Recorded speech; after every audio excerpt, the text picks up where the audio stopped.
Sir இந்த இப்போ சமீபத்தில் பாளையக்கோட்டைக்கு வந்தார்னு நினைக்கிறேன் உள்துறை இலாக்காவினுடைய அமைச்சர் திரு அமித்ஷா. கரெக்டாக சார் நான் சொல்கிறது? பாளையக்கோட்டை அங்கு கூட அவர் வந்து பேட்டி கொடுத்தாரு சார். பிஜேபியினுடைய ஓட் பேங்க் 18%, அதிமுகவினுடைய ஓட் பேங்க் 21%. அதனால் நிச்சயமாக தேர்தலுக்கு பிறகு இங்கு என்டிஏ கூட்டணி ஆட்சி அமைக்கும், அதில் என்டிஏ அங்கம் வகிக்கும் அப்படின்ட்டு அவர் இங்கே கூட சொல்லிட்டு போகிறாரு. ஒன்றிணைந்த அதிமுகவாக இருக்கிறது தான் வலு சேர்க்கும் அப்படிங்கிறதுக்காக அந்த பார்ட்டியும் கூட சில முயற்சிகள் எடுத்தது.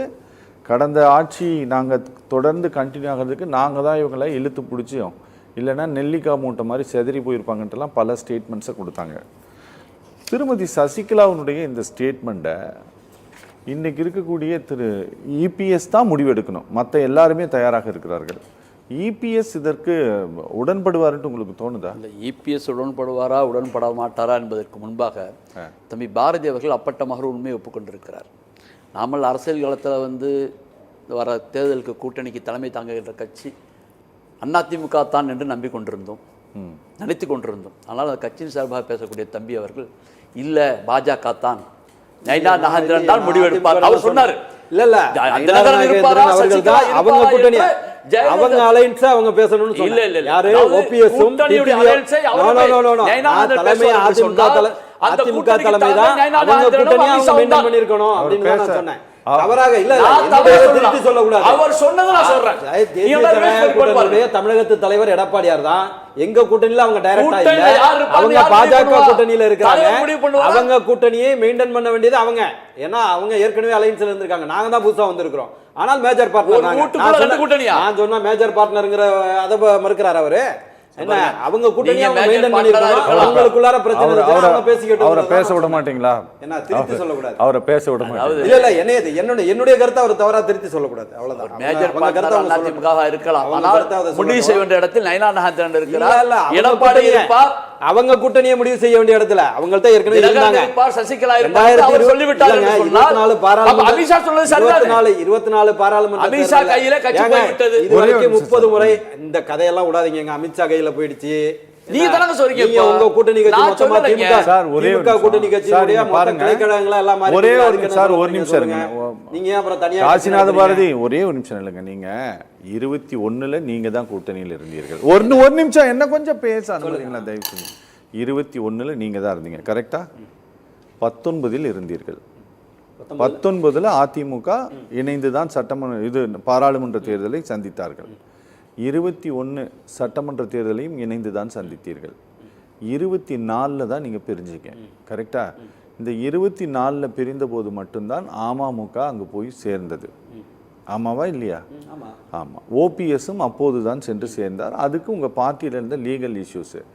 நீங்கள் என்னமோ நீங்கள் வந்து போன ஏப்ரலில் சொன்னீங்க, நாங்கள் வந்து 24 ஏப்ரலில் தான் ஏப்ரலோ மார்ச்சோ அறிவிச்சிங்க, நாங்கள் இந்த மாதிரி இனி கூட்டணியே கிடையாது, ஒட்டும் கிடையாது, உறவும் கிடையாதுன்ட்டு. நீங்கள் இந்த ஏப்ரலில் திரும்ப சேர்ந்துட்டீங்க.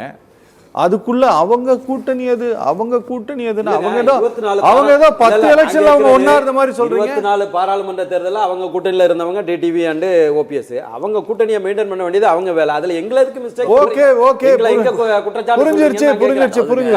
நாங்க 24ல இருந்து அவங்க புதுசா வர்றாங்கன்னா நீங்க சொல்ற வாக்குவாதம் கரெக்ட். அவங்க ஏற்கனவே அவங்க கூட்டணியில இருக்கிறாங்க, அவங்க அலைன்ஸை மெயின்டைன் பண்ண வேண்டியது அவங்களுடைய வேலை. எங்களுக்கு அதுல எங்க இருந்து நாங்க வர்றோம்னு தான் என்னுடைய क्वेश्चन. சரி, இப்போ நீங்க சொல்றத நாங்க அப்படியே நம்பிறோம். அதானே எதுக்கு இன்புட் பண்றீங்க? இல்ல சார், இல்ல அடுத்து இல்ல இன்னும் ஒரு பதில சொல்றேன். காசிநாத பாரதி சார் ஒரே ஒரு நிமிஷம், நீங்க சொல்றத நாங்க அப்படியே நம்பிக்கணும். அதானே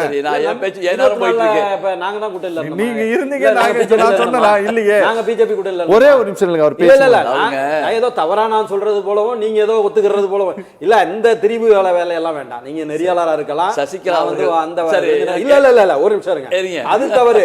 24 இருந்தது அவங்க என்ன அவங்க கூட்டணிக்குள்ளார அவங்களுக்குள்ள ஏங்க உங்களுக்கு அப்பாயின்மென்ட் கொடுக்கல சார் கொஞ்சம் அவரை பேச விடுங்க நான் வரேன் சரி நீங்க பேசுறது யாருமே திரிக்கல நீங்க சொன்னது மட்டும் தான் உண்மை வேற எதுவுமே உண்மை இல்ல நீங்க ஒத்துக்கிட்ட பிறகு நான் ஏன் பேசணும் அவங்கள பார்க்க அப்பாயின்மென்ட் கொடுக்கலனா அப்பாயின்மென்ட் கொடுக்கற அளவுக்கு கூட உங்க தகுதி நீங்க ஒத்துக்கிட்ட பிறகு நான் ஏன் கேட்கணும் தேவையில்லை விட்டுறேன் தகுதி அப்பாயின்மென்ட் கொடுக்கல சரி ஒரே ஒரு நிமிஷம் யார் என்ன பண்றது ஒரு தமிழ்நாட்டுடைய ஒரு பெரிய திராவிட இயக்கத்தில் உண்டான அதிமுக நல்லா இருக்க வேண்டும் என்ற எண்ணத்திற்காக சசிகலா அதை சொல்லியிருக்கிறார் என்று சொன்னால் அதை எதில் இருக்கிற எடப்பாடி ஒத்துக்கொண்டு அதை ஒத்துக்கிற மாதிரி தெரியல எனக்கு தெரிஞ்சு ஊர்வன பரப்பனங்கிற வகையில் தவழ்வனான்னு ஒரு வகை இருந்திருக்கு நமக்கு தெரியல தவண்டு போய் காலில் விழுந்தா பேச முடியுங்க இல்ல இல்ல இல்ல அதாவது கருத்து ரீதியா நீங்க பேசினா கருத்து ரீதியா தான் நான் நடப்பு ரீதியா பேசுறேங்க காலில் விழுந்தா முதலமைச்சராக முடியும் அவர் தெரிஞ்சு வச்சிருக்காரு காலை விழுவ வச்சா காலை வர விழுவாங்கிறது அம்மா அந்த அம்மா சின்னம்மா தெரிஞ்சு வச்சுக்கல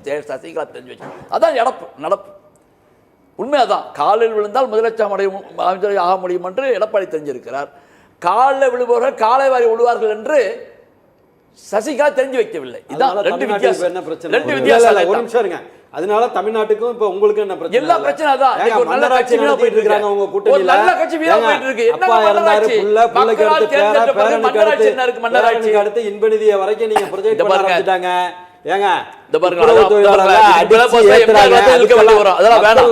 மலைஞர்களை பத்தி பேச வேண்டிய நிலைமைக்கு உண்டாக்கி நீங்க மக்கள் நலன் சார்ந்து பேசுறீங்கன்னா இல்ல இல்ல தெளிவாக நடந்து கொண்டிருக்கிறாங்க மக்கள் நலன் சார்ந்து தெளிவாக நடந்துகிட்டு இருக்கு அப்புறம் நீங்க வந்து பேசுனீங்கன்னா நவீன மன்னராட்சி பத்தி நான் சிறுபான்மைக்கு விரோதமான நீங்க நடத்துறது என்ன மன்னராட்சியா நீங்க மன்னராட்சி நடத்திட்டு இருக்கீங்க உங்க கூட்டணி மக்கள் இல்லாத ஒரு மன்னராட்சி நடத்திட்டு உங்க கூட்டணி மன்னராட்சி ஒடுக்கப்பட்டார்கள் இருங்க பேச விடுங்க காசிநாத பாரதி ஏங்க மன்னராட்சி நடத்துறாங்க பேசட்டுங்க நீங்க உங்க நேரத்துல நீங்க பாஜகவோட கைக்கு உங்களை தரக்குறைவா பிரித்தாலும் நீங்க கருத்து ரீதியா பேசுங்க ரைட் ஆமா கருத்து பேசுறேன் உங்களுக்கு இன்பம் கிடைக்கும்னா நான் மன்னராட்சியை பத்தி பேசுறேன் மன்னராட்சியை பத்தி நான் பேசுவேன் மக்கள் துண்டாடப்படுகிறார்கள் மக்கள் இப்ப துன்பம் அடைவாங்க கொஞ்சம் அமைதியா இருங்க சார் புறந்தள்ளப்படுகிறார்கள் அவர்களோட நீங்க கைக்கு யாரு 23 வருஷமா இருக்கிற சிறை கைதிகளை விடாம இருக்கிறது யாரு திமுக அரசு நாங்க விட்டுருக்கோம் யாரு திமுக அவங்க அஜெண்டாவுல வச்சுட்டு அவங்க அஜெண்டாவுல வச்சுட்டு ஏமாத்திட்டாங்களா பேசுங்களேன் அவங்க அஜெண்டாவுல வச்சுட்டு ஏமாத்திட்டாங்களா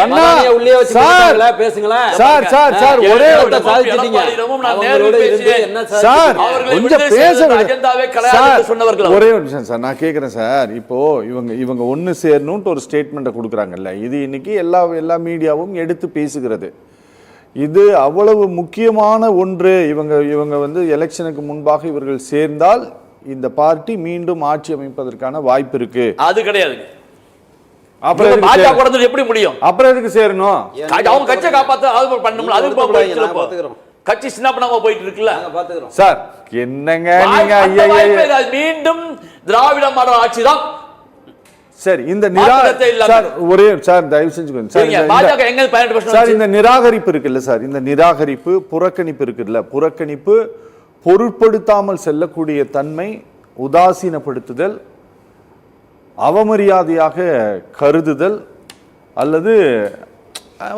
அப்படின்ட்டு கடந்து போறது இதெல்லாம் ஒருவேளை சசிகலாவுடைய இந்த ஸ்டேட்மெண்ட் இருக்கோ அல்லது வரக்கூடிய நாட்கள்லையோ இதே போன்ற கடந்த காலங்களில் நடந்ததை போன்றவே நடக்குதுன்னு வச்சுக்கோங்களேன் எலெக்ஷன்ல அது சமூக ரீதியான வாக்கு வங்கியில் இவர்களுக்கு பாதிப்பு ஏற்படுத்துமா நிச்சயமா ஏற்படும் நிச்சயமா ஏற்படும்ல அவங்க பெரிய அளவுக்கு இல்லைனாலும் சில தொகுதிகளை வந்து 500-700 ஓட்டெல்லாம் வித்தியாசம் தோப்பது ஜெயிப்பது உண்டு அந்த பாதிப்பை ஏற்படுத்தும் அது நிச்சயமா ஏற்படுத்தான் செய்யும் எல்லாமே எல்லாருக்கும் ஏற்படுத்தாலும் செய்யும் அவர் பெரிய சக்தியா இல்லாம இருக்கலாம் ஓபிஎஸ் நிச்சயமா பெரிய சக்தியா இல்லாம இருக்கலாம் அவர் கட்சியை கெடுத்தவரா இருக்கலாம் அது என்ன பண்ணவரா இருக்கலாம் அவர் அட்லீஸ்ட் ஒரு 500 பேர் 1000 பேர் வைக்காம இருப்பாரு சார் நான் உங்களுக்கு ஒன்று சொல்றேன் சார் 2021 சட்டமன்ற தேர்தலின் போது என்ன நடந்தது அப்படின்னா கடைசியா எலெக்ஷன் கமிஷன் ஆஃப் இந்தியா அந்த தேர்தல் தேதியை அறிவிப்பதற்கு முன்பாக ரொம்ப அவசரமாக 10.5% கொடுத்தார்கள் வன்னிய சமூகத்திற்கான இடஒதுக்கீட்டை கொடுத்தார்கள் அது 6 மாத காலத்திற்கு தான் அப்படின்ட்டு சட்டப்பேரவையிலும் அப்போதைய முதலமைச்சர் அறிவித்தார்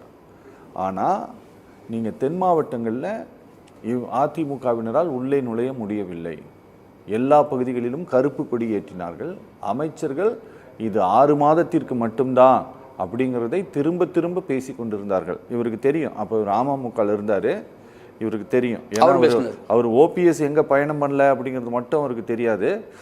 அமைச்சர்கள் உள்ளே இருந்தது அப்படிங்கிறது அவருக்கு தெரியும். தயவு செஞ்சு இன்னைக்கு கோடிக்கணக்கில் அதே மேலூரை சேர்ந்த மக்கள் தான், அதே திருச்சியை சேர்ந்த மக்கள் தான். அப்ப ஏத்துக்கிட்டாங்கன்னு நீங்க எப்படி பேசுவீங்களா? இன்னைக்கு லட்சக்கணக்கில் மேலூர்லயும் இன்னைக்கு கூடுகின்ற மக்கள் அப்ப ஏத்துக்கிட்டாங்க, எடப்பாடியாரை தலைவராக ஏற்றுக்கொண்டார்கள், வருங்கால முதலமைச்சர் கேண்டிடேட்டா ஏத்துக்கிட்டாங்க, இப்படி பேசுவோம் சார். இது இந்த தாக்கம் அப்படிங்கிறது சமூக ரீதியான புறக்கணிப்பு அப்படிங்கிற அந்த அந்த ஆஸ்பெக்ட்ல பார்க்கக்கூடிய பகுதியாக தென் மாவட்டம் இன்னும் இருக்கா சார்? சார், தென் மாவட்டங்கள் நாங்க தான் உங்களை சிஎம் ஆக்கணும், எங்களையே நீங்க நிராகரிக்கிறீங்களா இப்படிங்கிற அந்த எண்ண ஓட்டம் அப்படிங்கிறது, எண்ண ஓட்டத்தை கொண்ட வாக்காளர்கள் கணிசமாக இருக்கிறாங்களா?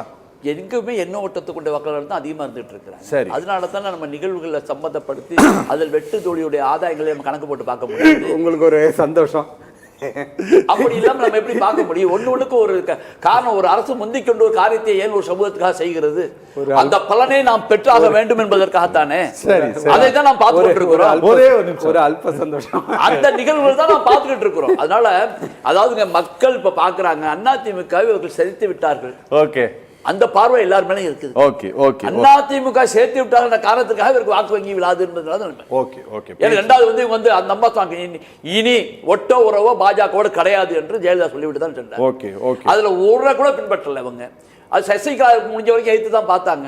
இவர் ஒரே காலில் வந்து முடிச்சுட்டாரு எடப்பாடி அவர்கள். Okay okay. அப்ப அவர் அந்த மாதிரி போனதுனால சிறுபான்மையை புறக்கணித்தார், பட்டியல மக்களை புறக்கணித்தார், இதுல தமிழ்நாட்டுடைய நலன்களை புறக்கணித்தார். பேசலாம் சார்.